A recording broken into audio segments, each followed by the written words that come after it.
Good morning, good afternoon, and good evening for all our attendees around the world. Thank you for tuning in with us today again for another session with Michael Pilaeten from ISTQB. We'll be talking about the new certification program for Agile Tester 2.0. So, Michael, uh, you will enlighten us with the next few minutes about the new certification. Just to introduce you, Michael. So you are the advanced working group chair, not the marketing, that's me, but advanced working group chair of ISTQB and also the product owner of this new certification. So you're the best person to really enlighten us and the audience about this new certification program. So, my friend, the floor is all yours. You can get started. Thank you so much, Lovelace. Looking forward to it. So, welcome everybody to this webinar dedicated to the Certified Tester Advanced level and more specifically to the brand new Agile Tester version 2.0. As Lovelace pointed out, I'm Michael. I'm chair of the ISTQB Advanced Working Group, and I am, the product owner of the Agile Tester. The Agile Tester is a product, is a syllabus, is a certificate that is with ISTQB for quite a long time. And just like the syllabus, also Agile underwent quite some evolutions, or revolutions if you want to say it like this. A lot of the basic concepts of Agile are flown in from what we considered in 1970 as the waterfall model. By then, software development followed the cadence, followed the stream of functionality after functionality, of phase after phase, rather process-driven sequentially. That means we go from an idea to a requirement, to a design, to an architecture, to coding, to testing, and to production. A lot of great advantages, but also typically the downsides of waterfall. We all know them: very late customer involvement, lengthy development cycles. So people decided we need to do something about that. In 1991, the first mention of Scrum was there, one of the first agile ways of collaborating. 1991 is a very long time ago. This was not mainstream, this was not adopted. It took still quite some years before agile became mainstream. In fact, the biggest hallmark for agile was a meeting that was held in a ski resort in Utah, where the greatest minds of the software industry came together and they drafted the Agile Manifesto with its main principles, with its foundations, with its statements. That is, nowadays, 25 years ago already, so a lot have changed. In the upcoming years, the evolution or the revolution continued. So 5 years later, companies started adapting Lean and Kanban, not only for IT, but also for production environments. Then we had the upcoming 5 years later of SAFe, Scaled Agile Framework. So for organizations who said, okay, there's a lot of value in small teams collaborating, communicating very well, doing things by themselves, but we need to scale this. So that's where these scaled frameworks are coming from, whether it is SAFe or LESS or Nexus, or even the popular Spotify model. That is in those days that it happened. Then in 2016, we had the next big wave, which was DevOps. Well, in fact, DevOps was already there at a conference in my home country in Belgium in 2009, but it took quite some years before developers and people from Ops actually starting to collaborate together, and where CI/CD pipelines and containers became mainstream for the media. And then in 2020, right in the heart of the pandemic, people realized it's not enough anymore just to realize in a steady cadence with fast-paced environments, but we need to focus on something else. And that became the birth of the value-centric agile, where it's not about the velocity of your teams, but it's about the capability, the capacity to release value to your customers. These are all the stages of the evolution of agile. And of course, you can have many more there, but this is an overview of it. Now, as Agile evolved, so did ISTQB. It was in 2014, so Agile was not that old yet, when ISTQB decided that we needed an extension to our flagship product, which is the CTFL, the Certified Tester Foundation level, and ISTQB came up with an extension to that, which was the Agile extension. For foundation, the world was quite simple. Software testing was something which was SDLC agnostic. It doesn't really matter whether you work in a waterfall or a V model or an agile environment, it remains the same. The Agile extension changed that. It gave some tips, some highlights, some ceremonies, some techniques, how Agile, and specifically testing it Agile, needed to be performed.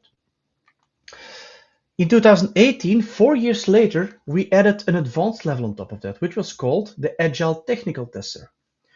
Technical because if you want to do Agile development and Agile testing properly, you rely a lot on technicalities like BDD, like TDD, like ATDD, like specification by example and by DevOps.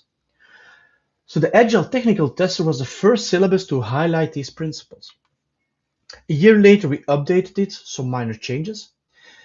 And then the next hallmark was 3 years later when we, as ISTQB, launched Agile Test Leadership at Scale, or ATLAS, as it's commonly known as its acronym on the market. Agile Test Leadership at Scale is specifically tackling those environments, those customers, those products where they try to scale Agile. So organizations that are practicing SAFe or less or Nexus, where typically in those frameworks there's not so much attention to quality or to testing, therefore this syllabus was created, which then was updated based on feedback from the community in 2023. In that same year, in 2023, our flagship product, the CTFL, Certified Tester Foundation level, underwent its most impactful update ever. It was the 4.0. Because what happened is that we got from the industry that Agile had become mainstream. And it was not enough just to have an extension to Foundation to talk to people about agility. No, agility became the de facto standard. So we sat together from the Agile work group and from the Foundation work group, and we said, how can we let the base principles of ISTQB be marinated in a bath of Agile principles and come with a common standardization, a common standard, a common certification. So we introduced a lot of these concepts into CTFL 4.0. And then now, 3 years later, we have come with a new product. Well, it's sort of new and sort of update. What was prior the CTFL Agile extension has now become CTAL, so Advanced Level Agile Tester. Why did we do it like this? Well, because in CTFL 4.0, a lot of the concepts which were there in the Agile extension were already embraced. CTFL 4.0 talks about user stories, talks about sprint planning, talks about release planning, talks about retrospectives, talks about the whole team approach, talks about a lot of Agile principles which are there in the Agile extension. So what we did now with the brand new product we're presenting here with the Agile Tester is we took the good parts of the Agile extension which were not yet covered in CTFL 4.0. We revamped those because they needed updating. Hell, it's 12 years since we used them. And then we added a lot of topics that were relevant in today's business, in the Agile business. And that Agile is relevant now more than ever is quite clear if you take a look at the state of Agile project. This is what respondees responded to the questionnaire regarding how they perform their IT projects. 75% of all people declared that if they develop software, they use any kind of form of Agile. That can be Scrum, that can be Lean, that can be Kanban, that can be Crispal, that can be XP, or that can be any hybrid combination, the Water Scrums or Waterfall or Scrumfall or whatever you can think of where you do something iterative or incremental and then something sequential on top of that or any kind of strange form. 35% of all the people responded, no, we're actively practicing pure Agile. Nice and clean iterations with a dedicated team, self-steering teams supported by a product owner and by a Scrum Master following all the guidelines of the Agile Manifesto. And just 25% says we're not doing anything Agile. Typically, these are the organizations with a lot of legacy software where fast cadences, fast potential release candidates are not necessary. They're looking for more stability, not so many changing requirements or different customers, no, just a steady stream of improvements. And that's fine. I mean, for every solution, there's the proper SDLC. Now, I'm talking to a crowd, an audience of testers, and of course, all of you realized, hey, Michael, you're pulling our leg. I mean, there's 75%, 35%, 25%. That's more than 100%. And you are absolutely right. But we didn't ask to fill in one or only one SDLC in which you work in. They could check multiple boxes. So that's why it's more than 100%. But I think it doesn't affect the message that for most of you, you are working one way or another in any form of agile software development. So based on those statistics and based on the input we get from Gavin from the industry that we needed to update the agile tester, even though CTFL was already updated, we drafted a number of business outcomes. So we sat together with people from all over the world, from the ISTQB, from the industry, especially from the agile community. We reached out to them and we asked them, what do you think that somebody working in an agile environment as a tester, as somebody involved in quality, should be able to do, should be able to perform? Well, the first thing we got is that a person working in Agile should be able to collaborate working in cross-functional teams. So with shared responsibilities, shared delegation, meaning that that person needs to be familiar with all the basic principles and the basic practices of Agile software development. That's clear. The second one is that that person needs to be able to adapt his or her existing testing experience, the testing knowledge, the tools and techniques to what is currently the value and the principles in Agile. Because it requires a different mindset, it requires different techniques, especially because the length of development is much shorter. You need to adapt the way you think, the way you act as a tester in that. The third one is that you should be able to create and especially implement various software development test approaches. So how you test in Agile is different. You need to be able to apply the approaches, but especially the techniques to make sure that you have sufficient coverage. In typically waterfall coverage quite easily. You have a requirement, you translate the requirement to test cases, you execute the test case, you have your coverage automatically. In Agile, due to the fast pace, typically not all test cases are documented on paper or in a tool. You can use exploratory and different techniques, so coverage might be something difficult. So how can you adapt your techniques that you can still have some quite good coverage, and you can also express that coverage to bring your customers, your product owner, your stakeholders to ease? Another outcome was to help the business stakeholders, because your business stakeholders, your product owners, your proxies, they can be great allies in improving the quality. So especially when it comes down to writing, defining understandable and testable requirements being user stories or scenarios or epics or visions or acceptance criteria, whatever your requirements engineering thinks of, your business stakeholder are your main allies in that. So if you as a tester can assist them in doing that, that would be great. Also, because Agile is so fast-paced, we need test automation to support it. So as a tester, we expect you to be able to support and contribute to those test automation efforts. We also want you to be able to work together and share information with any other team member using the most effective communication style and channels. Remember, the old Agile tester was written in 2014. We didn't have Zoom, we didn't have Teams, we didn't have all these materials. Nowadays, it was even then in the syllabus that it says that ideally everybody is on the same location. That reality is gone right now. People are working from all over the globe. The globe is one tiny village, and technology is uniting us all. So now it's about how to share information, how to have efficient ways of communicating with your team members. And then finally, because a lot of the planning in Agile is focused on getting value out, but of course, there's also the need for proper test planning, that it's not only how much time does it take to develop a story, but it's also how much time does it take to test a story. Those are the business outcomes that were drafted.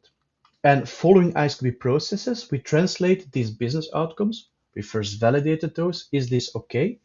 And then based on these business outcomes, we drafted learning objectives, who were then translated into a syllabus. And then we come to the real content of the syllabus itself. The first chapter is on the coordinative side, on the managerial side, on the organizational side. So it's titled Test Strategy and Test Approach Challenges. The challenges you might have in defining your test strategy and your test approach in an agile environment. What we did is, because we assume that if you want to follow this course, you have a certain interest in agile, we assume that a lot of the knowledge that you need is already there. For example, we're not going to repeat the Agile Manifesto, we are not going to repeat the Agile principles, we are not going to repeat all the test quadrants or the test pyramids or all of that. That is assumed to be prior knowledge. And we cannot question that on the exam. But what we did is, in this chapter, we wrote an introduction to Agile, repeating some of the highlights of the things in Agile, which is not examinable, but for the novice reader or for those who are rather new in working in Agile, that they can use this.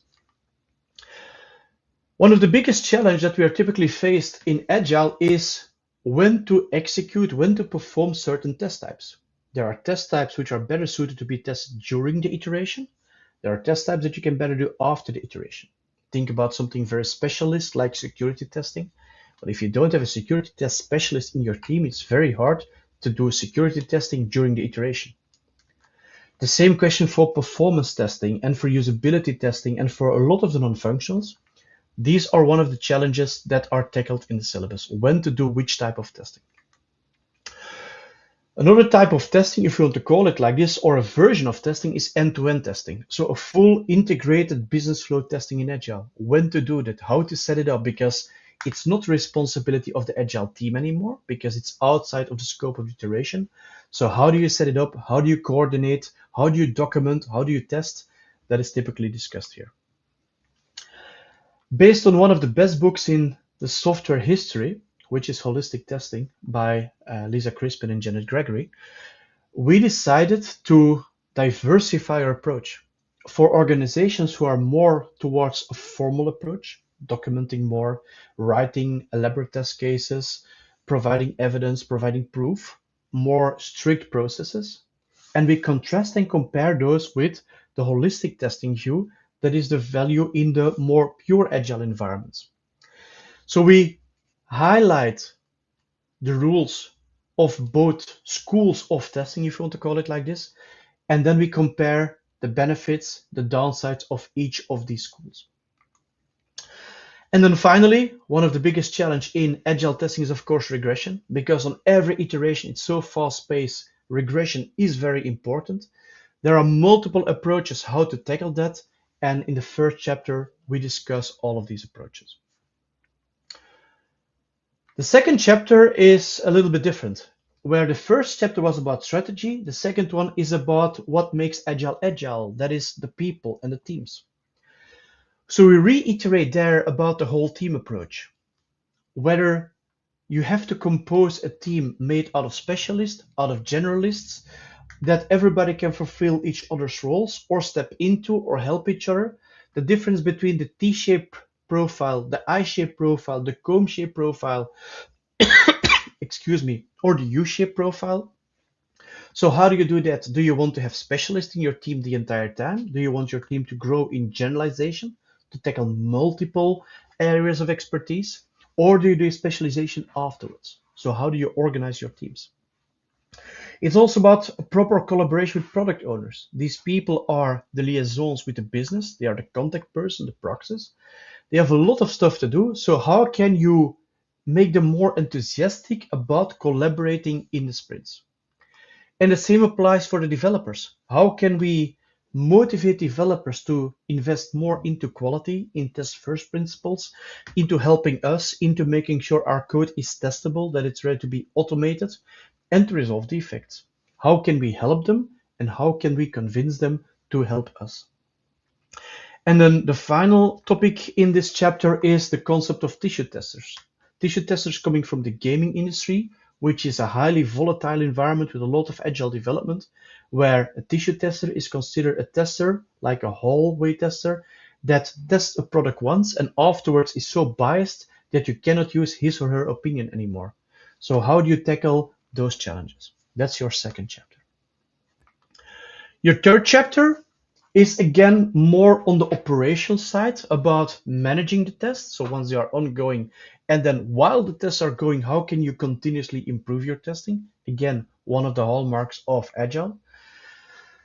So we take as a basis for your test management testing quadrants, which are already tackled in CTAL 4.0, but we extend that. We're going to use those test quadrants to create a test strategy, to create a test approach, to make sure that our testing is as exhaustive as possible, given the objectives, of course, of the organization. The second one is how to do test planning in Agile. Of course, we reiterate over the difference between release planning and iteration planning, but also about the things to be considered. Given that our teams are now not always located anymore in the same physical location, and that we have multiple stakeholders that we need to please, from our own team to the developers, to the product owners, to the management, to the stakeholders, to the customers, these require different types of reporting and styles of reporting, including different types of coverage. Developers might be interested in more code coverage, line coverage, statement coverage, decision coverage, while your business might more be interested in risk coverage. So how can you diversify your way of reporting? And also, which kind of metrics do you want to use? While in more standardized environments, in more sequential ways of doing things, you have a lot of metrics. Because Agile is much more fast-paced, hands-on, metrics are often forgotten. So which kind of metrics can you withhold and which ones can you introduce? And then finally, using retrospective and other ways of improving, how can you start doing your test process improvement initiatives? How can you make sure these become a success and not just a ceremony because of the sake of a ceremony?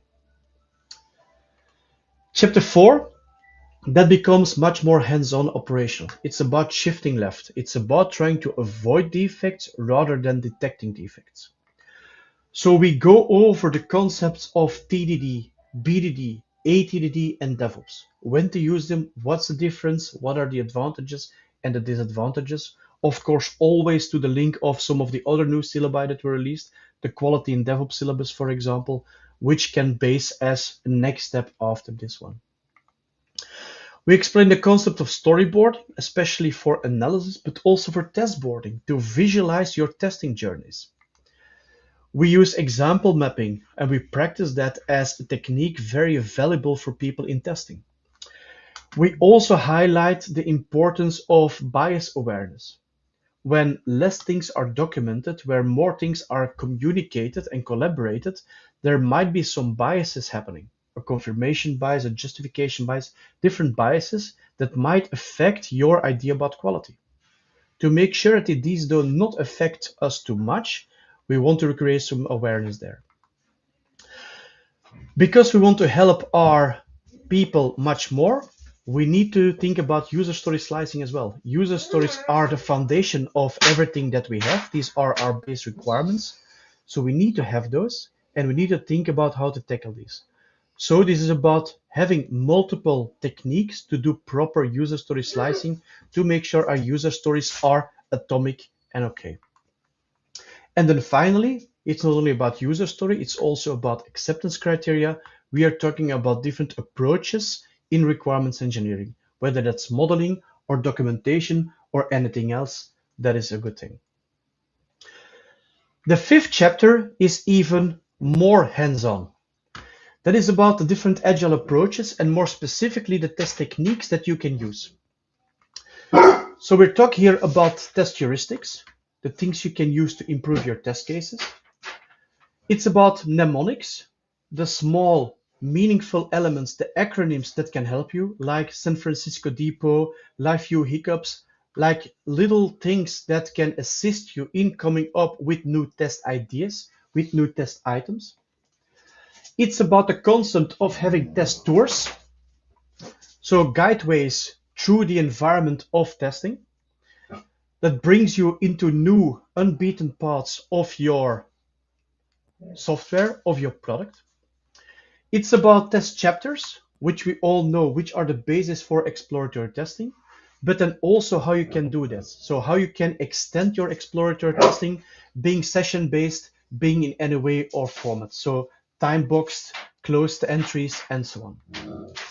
And then finally, we talk about mob testing and how that can be used here. We have pair testing, we have vibe testing, and we have test smells. So as you can see, this is a very, very down-to-earth approach, which is meant to be very practical as can be, to very make sure that you as a tester in an agile environment have the right toolkit, the right skills, the right techniques to improve your testing. The last chapter in the syllabus is about test automation and test tools.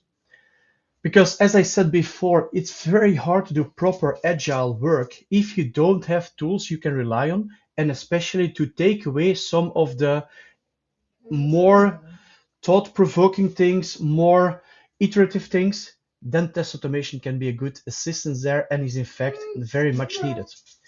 So we go over the test automation pyramid from code level, API level, UI level.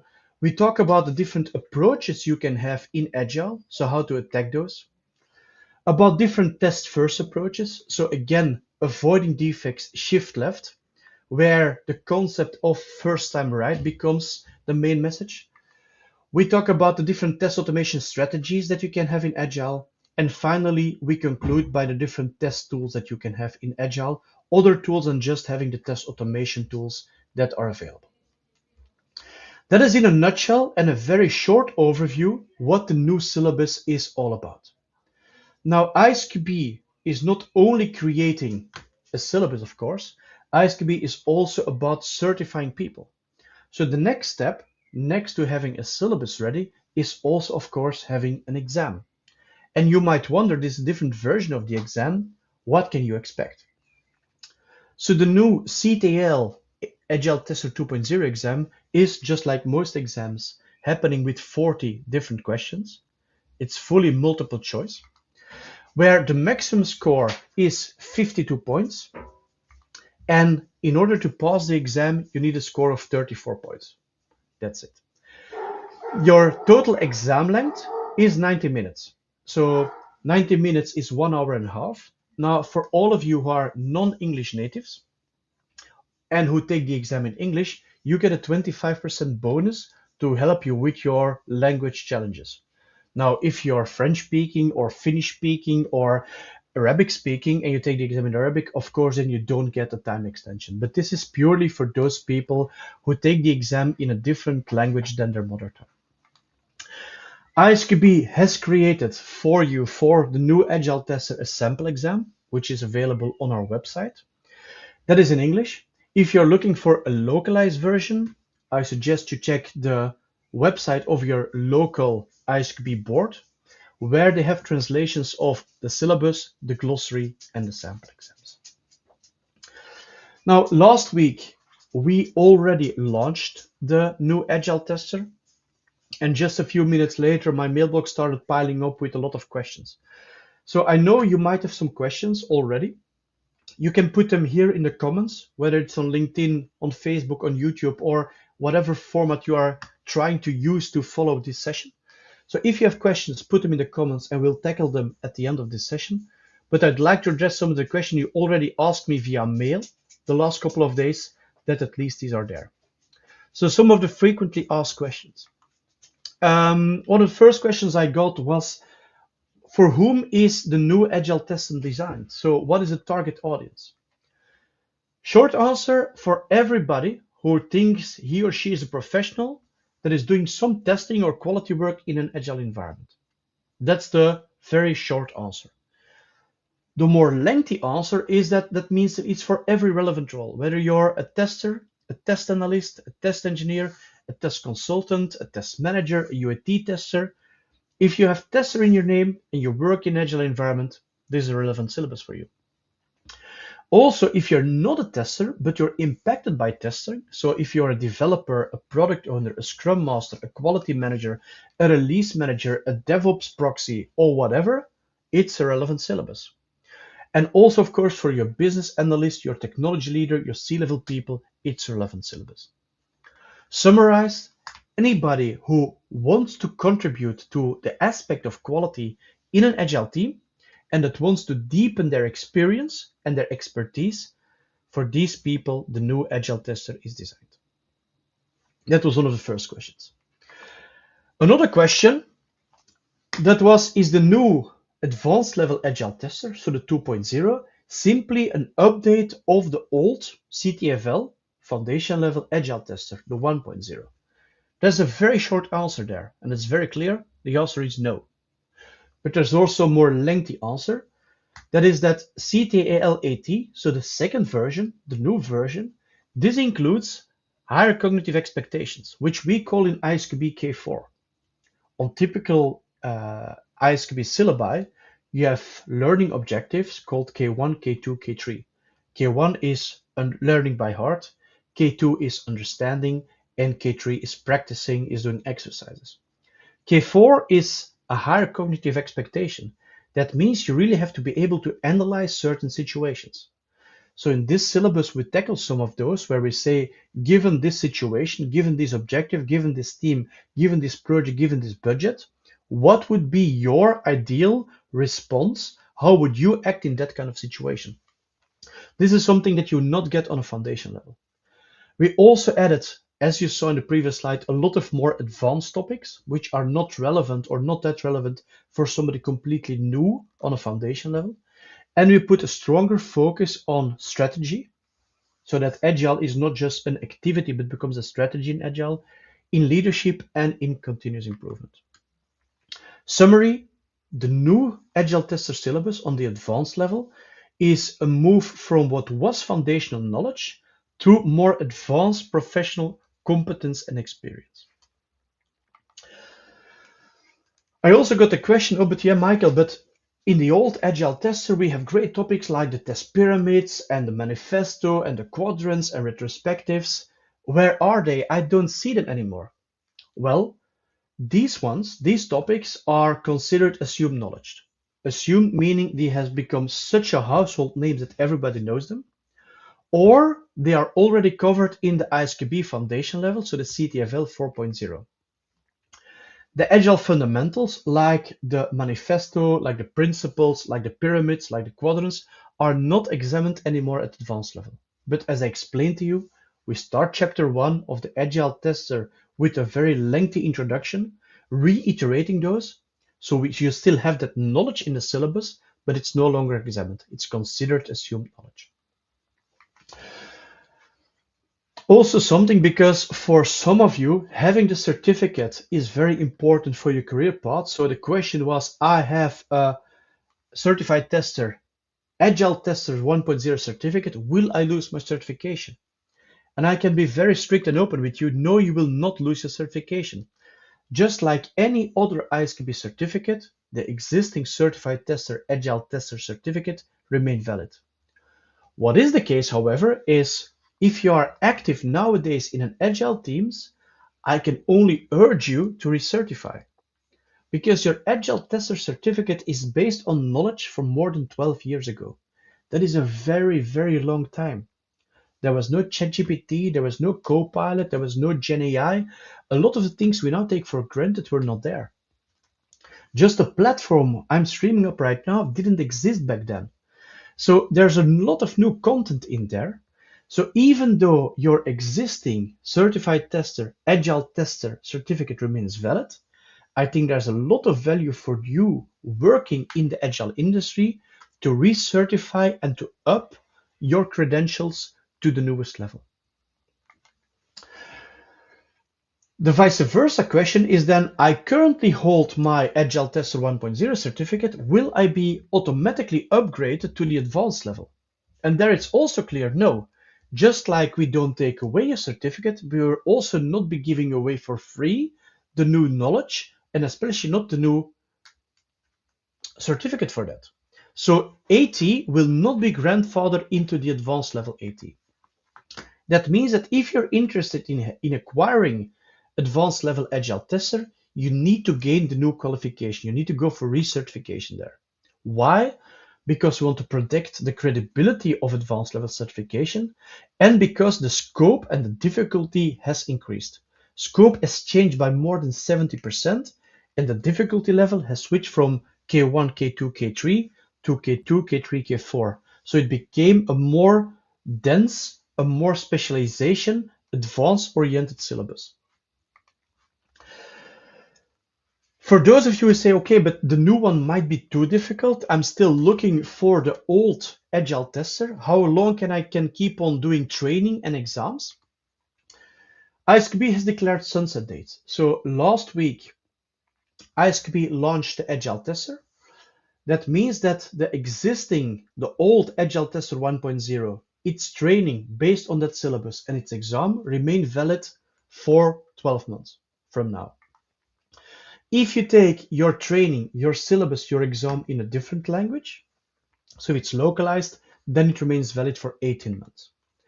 So after that period, after those 12 months for English versions or after those 18 months for different languages, we will fully retire the Agile Tester 1.0. Then the question is, can I still take my Agile tester during the sunset period? Of course you can. So during the sunset period, as of now, up until 12 months, you can choose which version of the Agile tester you would want to follow a training in or take your exam in. The 1.0 on a foundation level or the 2.0 on an advanced level. So accredited training is there for the Agile tester on foundation level. It's also there by some training providers, and we're getting a lot of requests for the 2.0, so the advanced level. And for the exams, your officially recognized exam providers already have exam in place for the new version, but the old one remained there during the sunset period. After the deadline, so after 12 months or 18 months, then only the new one, the Agile Tester 2.0 on the advanced level, will remain available. And then the last question, I think that's one of the most difficult ones to answer, is your advanced level Agile tester more difficult than the certified tester Agile Tester 1.0, which was on foundation level? It's a difficult question because, of course, what you call difficult, I think the short answer there is yes. If you consider the cognitive levels of a higher degree, then of course it's more difficult. We are assessing with the new syllabus higher level skills. We're not just asking you, can you please repeat the 12 Agile principles or can you draw the testing quadrants? I mean, that is learning by heart. We're actually aiming with this certification into the advanced professionalism. So that means on a K4 level, being able to analyze, meaning if you have these user stories, create test charters based on the user stories.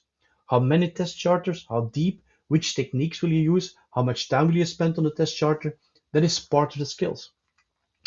Given a certain set of metrics on requirements, on tests, on execution, on automation, on development, on velocity, what kind of process improvements would you like to undertake? And given a certain situation, a certain organization you work for, a certain division, a certain quality objective, a quality vision, given the existing testing quadrants, what kind of test strategy for the next iteration or for the product would you like to outline? So these are typically skills and these are typically objectives which are not happening on a foundation level. So this is more practicing, much more hands-on than a foundation level. Foundation is about understanding, having a common terminology, having a common glossary, recognizing certain techniques, while this syllabus, the new Agile tester, is much more hands-on, increasing your professionalism. Those were the questions I received prior to this session. I'm quite certain you have launched some comments, some questions during this talk. So I now leave it up to Loveless to gather these comments and to feed them to me so I can try to respond to them as good and as thorough as possible. Thank you already for your attention.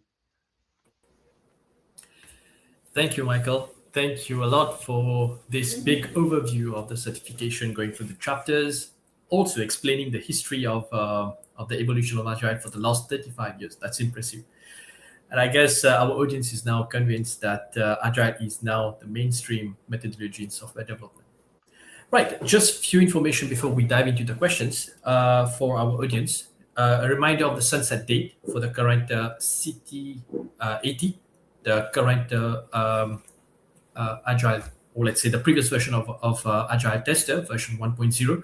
So if you're doing it in English, you're doing the exam in English, you have up to the 6th of May 2027 to sit for the exam and get certified. If you're doing it in non-English, then 6th of November 2027. So those would be some important dates. After that, the Agile Tester version 1.0 will not be available. If you're starting from scratch on Agile and preparing for a certification, I would advise to go for the latest one, the 2.0. Where can you find the material for the syllabus, the sample papers, and so on? That would be on ISTQB.org. When you navigate over there on the navigation, on the top navigation banner, there is certification. You click on it. Then the second certification, where it's written new, that would be the new Agile Tester. And also it's accessible through our product portfolio under the Core Advanced. Right, so those were some clarifications from my side to guide our audience on our website. Let's take in some questions now. Let's see. All right, the first one. Why has Agile Technical Tester certification been retired? An interesting question. Yeah, it's an interesting question because I didn't talk about that in the presentation, so we have quite an impressive audience. So as I explained to you when I was talking about the history of Agile within ISTQB, in 2014 we drafted the Agile Tester, and then 2017-18 we drafted the Agile Technical Tester on an advanced level. Now, the Agile Technical Tester was there before we had a syllabus regarding test automation engineering or test automation strategy or quality in DevOps. With the birth of CTFL 4.0, and then, of course, having these other syllabi, test automation engineering, test automation strategy, and DevOps, a lot of the concepts which were there for the first time in the Agile Technical Tester are now overtaken by different syllabi. So a lot of the content which is there is now duplicate. And especially a lot of the concepts there, like ATDD, like BDD, like DevOps, are not pure Agile anymore. They have become mainstream. So they all have now their separate syllabi. So we decided when composing this new Agile Tester syllabus to take the best out of this syllabus, which was not yet covered in the other syllabi. We took those, we evaluated those, and we added those to the Agile Tester syllabus.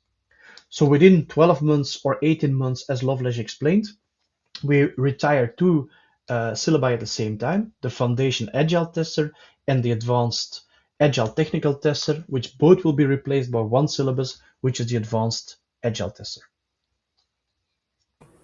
Perfect. I guess that also explains why we have 6 chapters now in the new syllabus compared to the 3 chapters that we had in the previous one. Indeed. Okay. Perfect. Let's go for another question. How should candidates get ready for the certification exam? Okay. Well, ISTQB is a not-for-profit organization, so what we do is there to help professionals in their testing careers.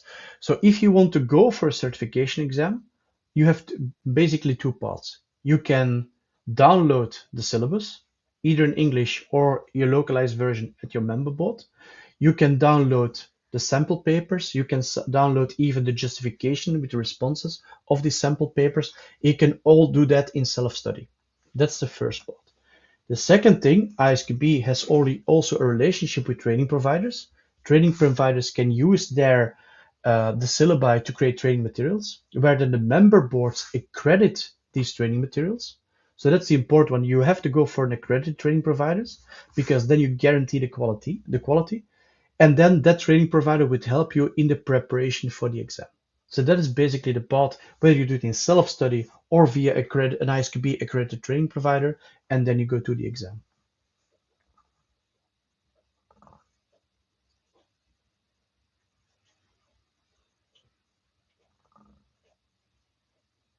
Sorry, I was muted. Right, just to clarify another point, CTFL, the foundation level, still remains a prerequisite for the core advance. It is as per the portfolio.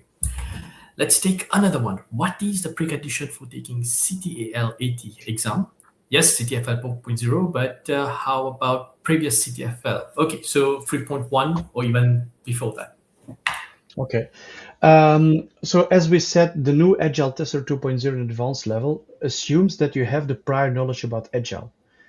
The only way we can verify that is because you already have the CTFL 4.0. So there's only one prerequisite for the Agile Tester 2.0, that is having passed the CTFL 4.0.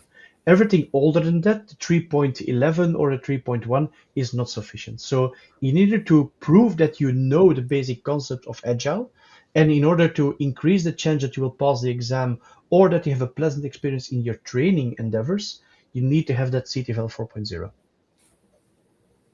Yeah, that makes sense because some of the item were removed to Indeed. 4.0. Yeah. All right.